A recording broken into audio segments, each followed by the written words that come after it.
Tinawag ni Jesus ang 12 ay sinugong dala-dalawa sa mga religious. Mabuti pa sila, ay hindi sila inaasay na nag-iisa. Sa mga dayosisa, talagang dahil sa kakulangan,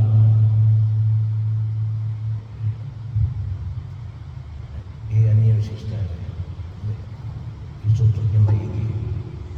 Isuksok niya maigi. Sige pa. Ay nag-iisa. Kaya sa mga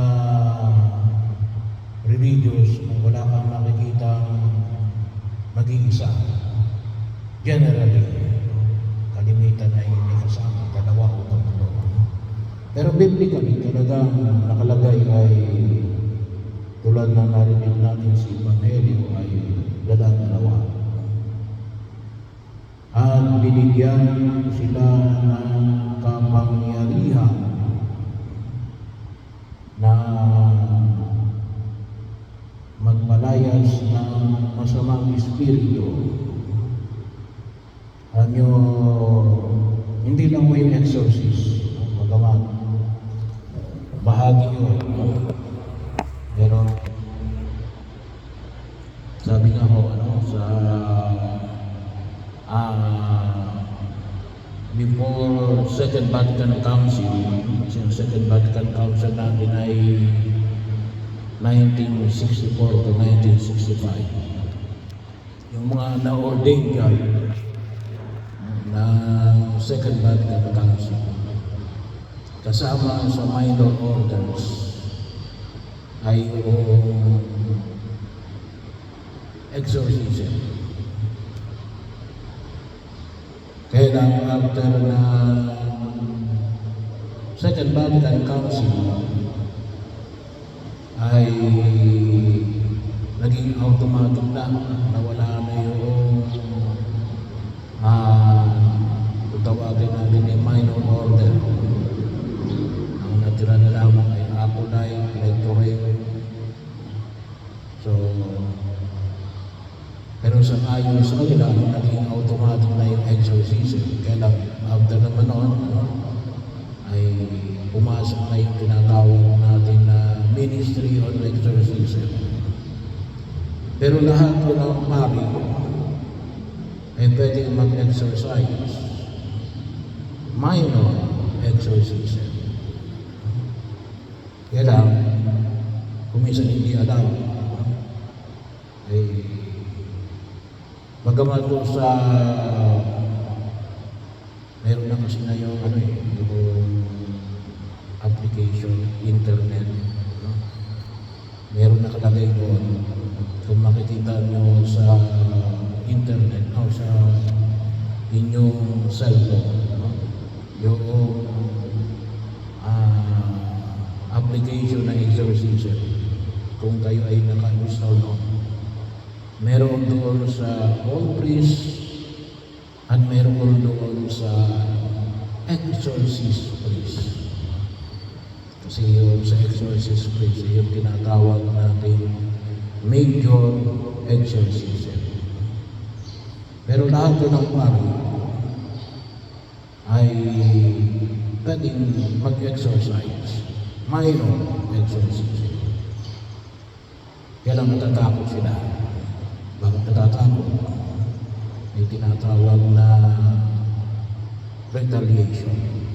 Pero bahagi ko yun. Pero kasi nung sa ibang medyo namin ngayon na kaakibag na binigyan ng kapangyarihan magpalayas ang masamang espiritu. At pinagbilinan ng alin sa kanilang paglalakbay, huwag magdala ng anuman maliban sa tungkol. Yung tungkol, pag kailangan na yun, pagka naglalakbay, hindi naman papag. Mabuti ngayon, may mga daanan na noong panahon na yun ay talagang dinadaanan ay daanan lang ng tao. Kaya nakatutulong kapag may tungkol. At yung tungkol ay ano yan? Yun ay weapon of defense. Pwede mong pang depensa. Mahabang tao. Saan? Pwede sa masasamang loob. Pwede sa mga mababangis na hayop. Kasi noong panahon naman na yun ay may masukal pa. Yung huwag kayong magdala ng anumang kasi pinapamanage nito yung yung buong pagtitiwala sa Diyos. Buong pagtitiwala sa Diyos na hindi ka pababayaan. Isa sa mga pinahayag pa rin kay Magdalena ng sandalian sa panahon ni Jesus ay hindi uso sabihin. Kaya lang ito ay ginawang kakibat. Bakit? Wala na silang gagawin kundi maglakad. Maglakad ng maglakad. Kaya po, kung makikita nila, ito nga yung ginagawa ng mga Seventh Day Adventists. Makita nyo malagi. Lakad sila ng lakad. Dala-dalawa. So, pagkakataon. Kasi kung minsan ay yung paglalakad, makita ka lang ng paglalakad, ay kung makita mo natin yun that is already the apostolate of presence. Apostolate of presence. Kaya ako minsan kapag kaya ko maglakad, hindi naman naulan, ay naglalakad na ako ngayon. So sabi ko ay bahagi na rin, exercise. Kasi ngayon, wala man tayong exercise. Bagamat pwede mag-jogging, pwede na rin na yung paglalakad, lalong-lalo kapag nag-tour sa sulit, malapit lang. No? Ay, ilalakad ko na lang. Kung minsan yung damit ko, pinapadala ko na lang. Kaya kung minsan nagdadala ko ng bago. Ito ay mga instruction ng alin. Huwag magdala ng salapi sa inyong lungkutan o biisan, pagkain, o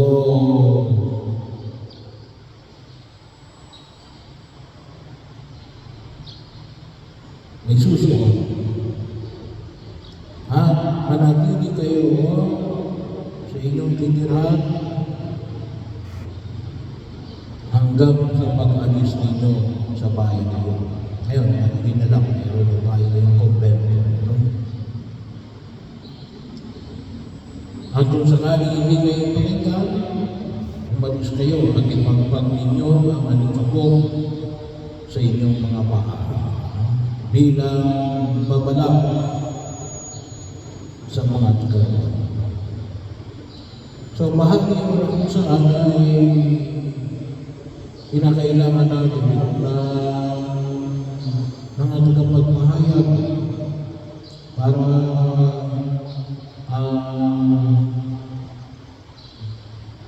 ipangaral ang mabuting balita ng pagliligtas ng Diyos, kaligtan ng mga kasalanan. Kasi nang mahalaga tayo ay palagi dapat mahalin na sa grasya ng Diyos. Pinahiran nila ng lamis at pinagaling ang maraming sakit. Kaya sabi ko nga, ay isa rin ito sa hindi natin nabibigyan ng pansin. Hanggang ngayon ay patuloy natin na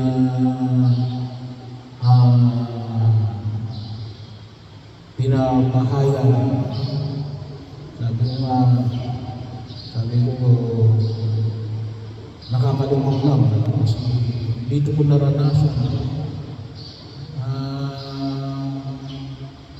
lingkod ng simbahan, namatay, hindi pinapahinga ng labis. Ay bahagi yun. Pero yung pagkapain ng labis, ay alin. Kung mapapansin mo natin sa ating mga sakramento, ay alin, ay mula ng binyag, kumpi, pinapahinga ng labis. Yung sakramento ng pagkapain, yung kung sakali mo maging obispo. At the same time, ay yung mga may sakit. So, apat ko sa sakramento natin, ang pinapahiran ng langis. At bahagi ko yun kung saan ay mahalaga na para tayo ay pagaliin sa mga may sakit. Kung minsan mas gusto ba natin yung langis at galing sa albularyo, hindi yun. Sabi mo nga, that is the sin against the first commandment. Nakalagay yun sa katisismo. Na huwag kayong pumunta sa mga siyama, sa mga albularyo, sa mga espiritista. Kasi yun ay labag sa unang utos ng Diyos. Paano din labag yun sa unang utos ng Diyos? Kasi ano yung unang utos ng Diyos? Huwag kang magkaroon ng ibang Diyos maliban sa akin. Kasi nahati yun. Isamantalang yung ating pananampalataya ay meron yung pagkakataon natin. Ano nga? Doon ka, bahagi yun ng ating pananampalataya ulit. Ang paggaling ng mga may sakit. Sabi ko nga, hindi lang ko yung pagkapain ng bagis. Nabanggit ko rin lang, kundi yung buong lisa natin. Kaya masabi ko nga, kung naiintindihan lang natin yung sinasabi na Panginoon, hindi ako karapat dapat na magpatuloy sa iyo, ngunit sa isang salita mo lamang ay gagaling na ako. Bahagi ko yun. At tatapin ninyo sa Jesus, kasi yung dinadala natin sa mga may sakit. Kaya dati dinadala ng banal na kumanyon yung mga may sakit. Pagkakataon, paraan mabigyan sila ng lakas. At isa pa, kung na binanggit ko, yung sakramento ng kumpisan. Kasi bahagi yun, nakakahilong din ng sugat. Yung kumpisan. Kasi lalong-lalo na yung alin. Ikukumpisan natin yung alin. Yung mga kaagit natin. Yung mga hindi natin napatawad. Kasi bakit? Yan ay nagbibigay ng sugat. Nagbibigay ng sugat.